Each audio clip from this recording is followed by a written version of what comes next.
Bien, el siguiente tema que nos va a ocupar los siguientes minutos es la hipertensión o la tensión alta.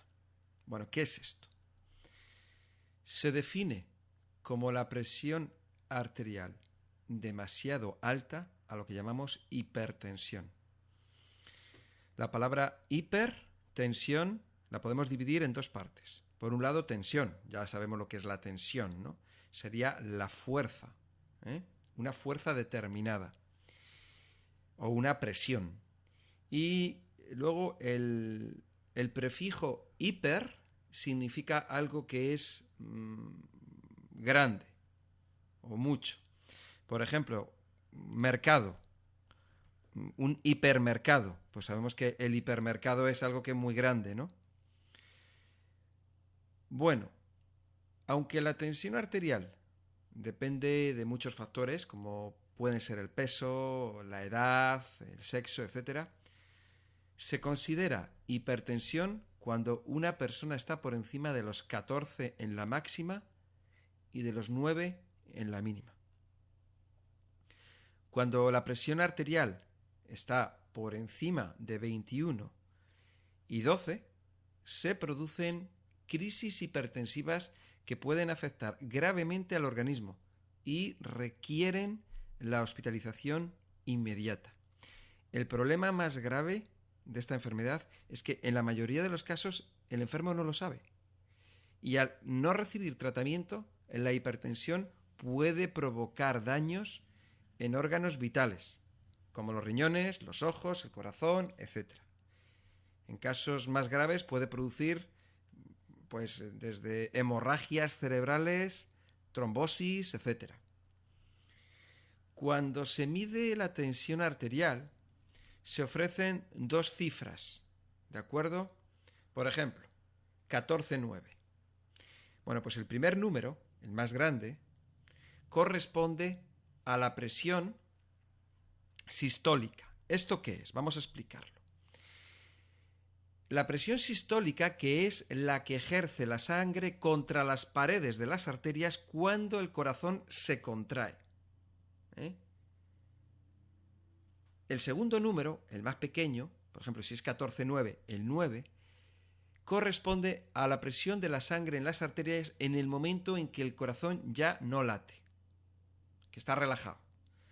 Esta presión se conoce como presión diastólica. ¿Habéis escuchado eso de sístole, diástole? Sístole, diástole. Bueno, pues la sístole es cuando se impulsa la sangre o cuando hay más presión, ¿no? Y la diástole es cuando el momento en que el corazón se relaja. Entonces podríamos decir que es el momento de presión, relajamiento. Presión, relajamiento. Sístole, diástole. Sístole, diástole. La sístole, pues es la presión, la tensión, la contracción. Y la diástole, pues la relajación. Las dos, la medida que tienen, pues es un tipo de medida y se miden es un tipo de medida. Se llaman milímetros de mercurio, pero eso no importa. Simplemente tenemos que saber qué es eso, que si 13,8, 13,7, 14,9, no sé qué, ¿no? Esa es la medida, simplemente porque es la altura que el mercurio alcanza al presionar sobre él lo que es la fuerza de la sangre. Hay determinados valores, yo os los voy a comentar ahora, un poquito, ¿no? Pero lo que sí tenemos que tener en cuenta es una cosa. Vamos a ver. Si, por ejemplo, acabamos de subir las escaleras de casa y nos medimos la tensión, ¿cómo la vamos a tener? Pues la vamos a tener alta, ¿no? Si echamos a correr y nos medimos la tensión, pues ¿cómo vamos a tener la tensión? Alta. Si tenemos un disgusto, ¿cómo vamos a tener la tensión? Alta.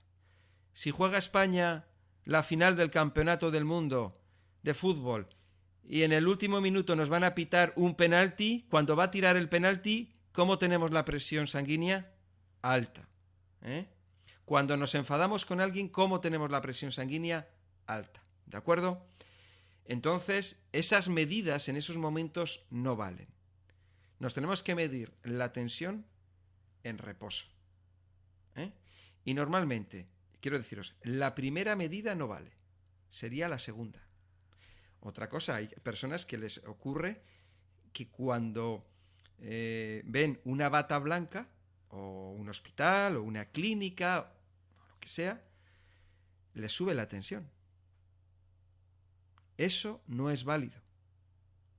La tensión se tiene que medir en un estado de reposo y que no haya ninguna influencia. Eso lo tenemos que tener en cuenta porque una persona simplemente por eso que se llama el síndrome de la bata blanca, por ver una bata blanca, le sube la tensión porque en ese momento se pone nerviosa, eso no quiere decir que esta persona sea de tensión alta.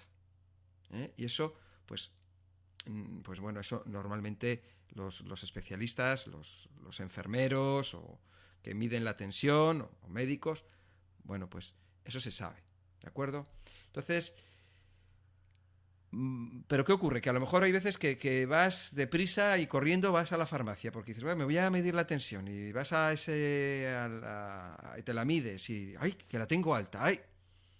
Bueno, tenemos que saber esto, importante, porque si no, luego resulta que nos vamos a poner un tratamiento para algo que no existe.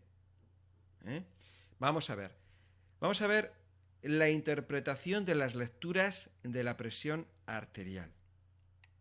Y esto que voy a decir ahora es algo que es, la medida. Un valor normal es menos de 13 y menos de 8,5. Normal alta sería entre 13 y 14 de máxima y 8,5 y 9 de lo que es la presión diastólica, la baja. Una hipertensión leve sería entre 14 y 16 de alta y 9 y 10 de baja. Una hipertensión moderada es entre 16 y 18 de alta y 10 y 11 de baja. Una hipertensión grave es entre 18 y 21 de alta y entre 11 y 12 de baja. Y una hipertensión muy grave es a partir de ahí. Más de 21 de alta o más de 12 de baja, ya podríamos decir que es muy grave. Bueno, hay dos tipos de tensión. Está la hipertensión arterial esencial, que es aquella que se produce por causas desconocidas. Este tipo de hipertensión es el más habitual entre la población hipertensa. No puede ser curada, aunque sí controlada, mediante cambios en la alimentación, en los hábitos vitales o una medicación adecuada. Luego está la hipertensión arterial secundaria. Es la que se produce como resultado de alguna enfermedad, como puede ser problemas glandulares, renales, el embarazo, el uso de drogas, algunos fármacos. Cuando se controlan estas enfermedades, la tensión arterial se normaliza.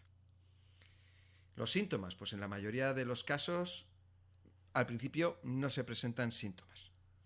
Otras veces se pueden producir desde vértigos, mareos, náuseas, dolor de cabeza, zumbido de oídos, cansancio, una sudoración excesiva, dificultad al respirar, opresión en el pecho, manos y pies que se duermen o experimentan hormigueo, etc.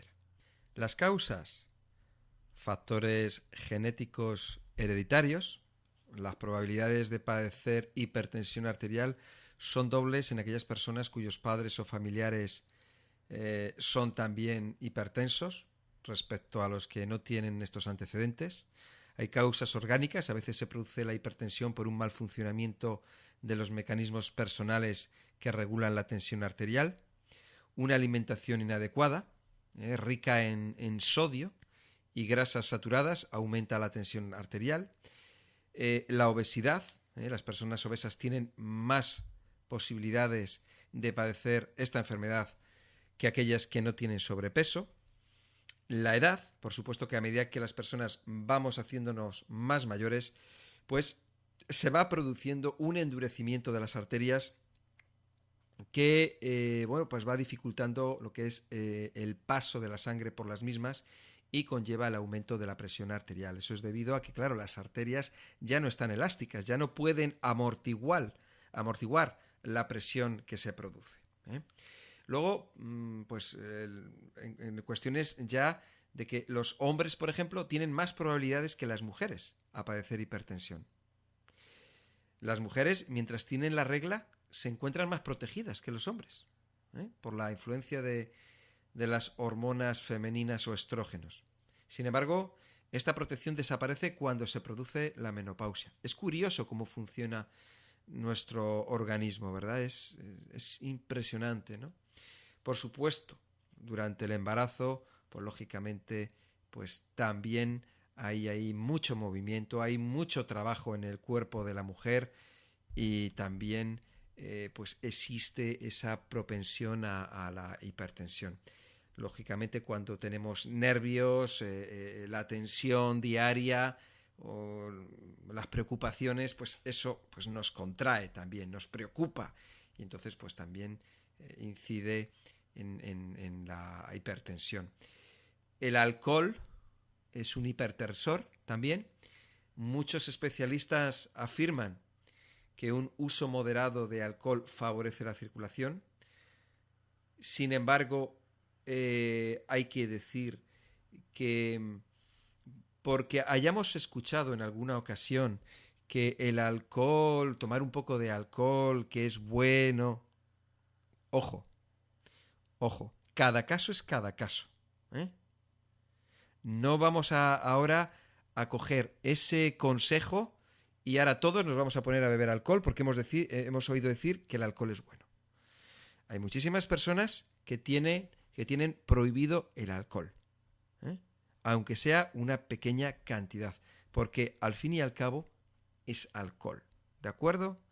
Entonces con eso mucho cuidado y siempre ahí están los especialistas, médicos, naturópatas, nutricionistas, dietistas, que os vamos a ayudar con los consejos correctos en función de tu caso.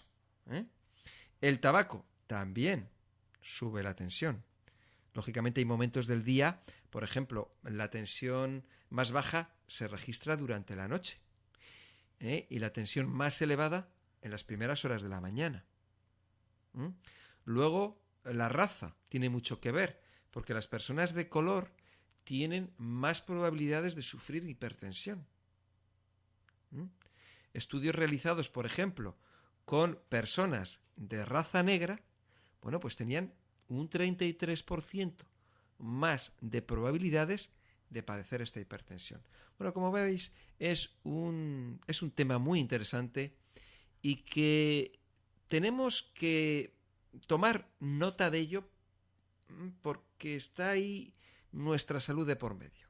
No es ninguna tontería. Vamos a ver un poco las consecuencias de esta hipertensión.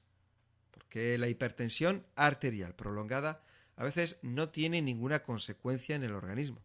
Sin embargo, la hipertensión es la responsable principal de la arteriosclerosis, una enfermedad caracterizada por el endurecimiento de las arterias y la consiguiente dificultad que la sangre tiene para circular por ellas. Esta falta de flexibilidad en las arterias produce muchos problemas circulatorios que generan lesiones a órganos importantes del organismo. Las consecuencias principales de la hipertensión en el organismo pueden ser desde enfermedades de corazón, infartos cerebrales, angina de pecho, daños en la visión, daños en los riñones, en los pulmones, etcétera, etcétera, etcétera. Bueno, pues ante los posibles daños que puede producir esta enfermedad en el organismo, y dado que en la mayoría de los casos se trata de una enfermedad silenciosa que no produce síntomas, es necesario realizar un control periódico para diagnosticar su posible existencia. El médico especialista en este tema es el que te lo tiene que decir. Existen principalmente 3 tipos de medidores de la tensión. Están los de mercurio, los de aire y los de presión.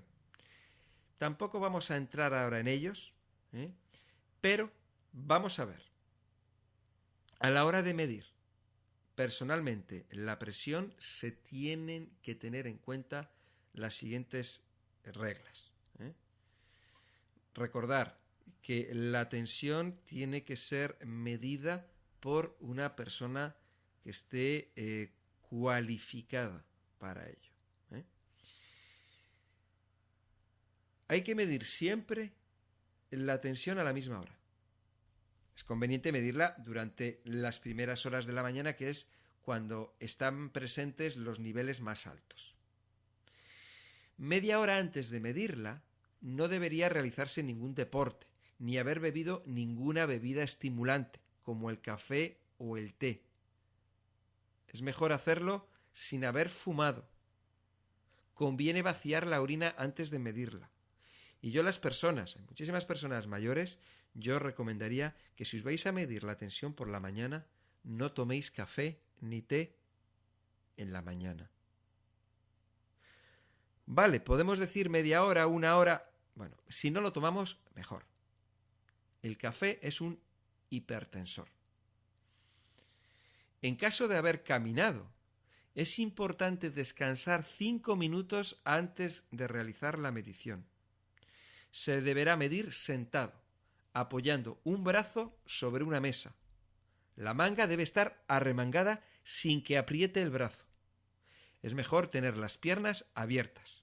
Después, el manguito se coloca un par de centímetros por encima del codo, al mismo nivel que el corazón. Debería realizarse otra medición a los 5 minutos después de haber realizado la primera. Los valores de esta segunda son más fiables normalmente que los de la primera.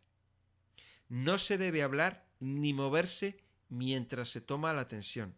Se ha de ser especialmente precavido en los movimientos en caso de utilizar el medidor electrónico de tensión, dado que las lecturas pueden variar muchísimo si se mueve el brazo o alguna parte del cuerpo. Vamos a ver ahora algunos consejos para evitar la hipertensión. Reducir el exceso de peso. Cambiar los hábitos alimentarios. La alimentación es fundamental para evitar la hipertensión, para poder controlarla.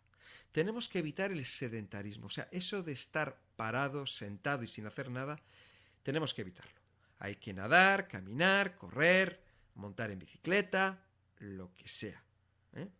Tenemos que intentar estar lo más felices posibles. Los problemas, vamos a dejarlos ahí. Los problemas, siempre tenemos problemas, siempre hay líos y siempre hay cosas para estar entretenidos. Vamos a intentar sobrellevar todos esos problemas y esos líos que nos pueden afectar a la salud. Vamos a intentar, es difícil, ¿no? Pero vamos a intentar poner los problemas ahí y vamos a intentar nosotros estar en el otro lado. Los consejos acerca de la alimentación. Bueno, pues podemos entrar, hablar de los alimentos, pues ya sabemos, ya tenemos un poco una idea, ya sabemos lo que hay, ¿no? Porque la alimentación juega un papel fundamental en la prevención y el control de la hipertensión. Una alimentación equilibrada, combinada con un programa de ejercicio habitual, adecuada a las características de cada persona y unos cambios de hábitos vitales que eliminen los tóxicos y reduzcan el nerviosismo y la tensión emocional, puede solucionar muchos problemas de hipertensión leve. En casos de hipertensión grave, la alimentación puede ayudar a reducir la gravedad y complementar otros tratamientos. Tanto la medicina oficial como las medicinas alternativas recomendamos una dieta adecuada para el tratamiento de la hipertensión. Y quiero recordar que tanto la medicina oficial como las medicinas alternativas, lo que es la naturopatía, nutrición, dietética, todas se complementan y son necesarias. ¿De acuerdo? Por lo tanto, es importante Es importante el que tengamos en cuenta una dieta adecuada para este tratamiento. Como sabemos, una dieta o unas reglas de alimentación con alimentos naturales, frutas, verduras, tienen mucha fibra, tienen calcio, tienen potasio, vitaminas C, tienen ácidos grasos esenciales, betacaroteno, hierro, magnesio, etcétera, etcétera, etcétera, etcétera. ¿De acuerdo? Se ha demostrado, totalmente, en estudios comparativos que los vegetarianos poseen unos índices mucho más bajos de presión arterial que las personas que comen, que no son vegetarianas. Y dentro de las personas que no son vegetarianas, las personas que comen más grasas, más harinas refinadas y más azúcares son las que tienen más peligro. Por supuesto, los que fuman, los que beben alcohol o drogas, eso sabemos que tienen un alto riesgo. Bueno, hay alimentos, por ejemplo, desde las espinacas, las coles, la avena, las almendras, el tofu, pimientos, escaramujo, naranja, limones, pomelos, rábanos, las coles. Bueno, hay muchísimos alimentos que nos pueden ayudar. Se habla de los superalimentos para rebajar la presión arterial, entre ellos el ajo. 1 o 2 dientes diarios de ajo en ensaladas nos ayuda con la tensión. El tomate, también. El apio. La ingestión habitual de este alimento puede ayudarnos a disminuir la tensión. Las zanahorias, ricas en vitamina C y en betacaroteno, ayudan a disminuir. La col, el brócoli, las coles de Bruselas, todas estas hortalizas constituyen estupendos antioxidantes que previenen la degeneración arterial y ayudan a mejorar la salud de las enfermedades vasculares. Vamos a ver qué alimentos no están aconsejados, ¿no? Porque ya sabemos que el sodio, pues no vale. Todos los alimentos procesados, a los cuales, pues enlatados, comidas preparadas, etcétera, se les añade sodio como conservante. Por lo tanto, tenéis que evitar este tipo de alimentos, ¿de acuerdo? En vez de sazonar los alimentos con sodio, pues podemos utilizar hierbas o especias. Por ejemplo, las hojas de romero o de tomillo, o la salvia, o el laurel, la cebolla, el ajo.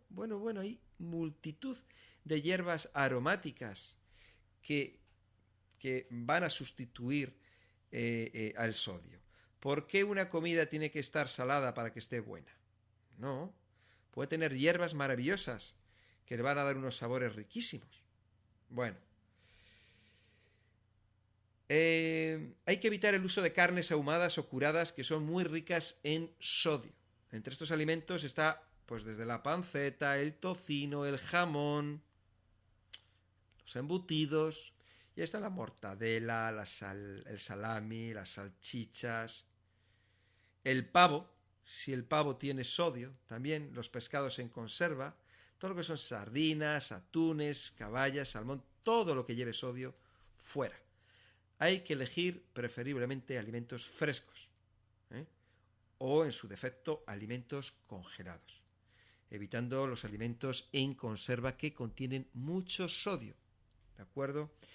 Y si esto no es posible, pues habrá que quitar la sal con abundante agua. Recordar, por ejemplo, el bacalao, que el bacalao viene con sal, ¿no? Pues ya sabemos que se tiene que lavar, se lava, se mantiene en agua y se cambia el agua varias veces. El queso que no tenga sodio, ¿de acuerdo? Las salsas, fuera las salsas, todo lo que está en salazón, pepinillos, aceitunas, berenjenas, todos estos encurtidos. Evitar los frutos secos, cereales, frutas o tubérculos a los cuales se les añade el sodio, como las almendras. los cacahuetes salados, los pistachos, las nueces, que sean naturales, crudos, que no lleven nada. Bueno, cuando compremos alimentos hay que controlar las etiquetas para ver qué es lo que tienen. Y de esa manera, pues nos vamos pues nos cuidamos en salud y ya está. Y lo que hay que hacer es cuidar nuestro estilo de vida. Muy importante. Vamos a hablar ahora acerca de lo contrario a la hipertensión, que es la hipotensión, ¿no? Porque eso son las bajadas de tensión, la bajada de presión arterial, y nos puede producir desde dolores de cabeza a una debilidad general, fatiga y somnolencia. Las causas, pues pueden ser constitucionales, de la constitución, o una mala circulación periférica. No obstante, siempre, ante cualquier dificultad, ante cualquier problema, duda, pues siempre tenemos que consultar con nuestro especialista, ¿de acuerdo? Recordar que hay que prevenir, tenemos que cuidarnos, curarnos en salud, y para ello, para prevenir y para estar con un buen mantenimiento y que nos pueda ayudar a tener un futuro con una calidad de vida mejor, pues ahí están los especialistas en nutrición, los terapeutas que os van a ayudar a que vuestra calidad de vida esté mucho mejor, pero depende, siempre depende de ti.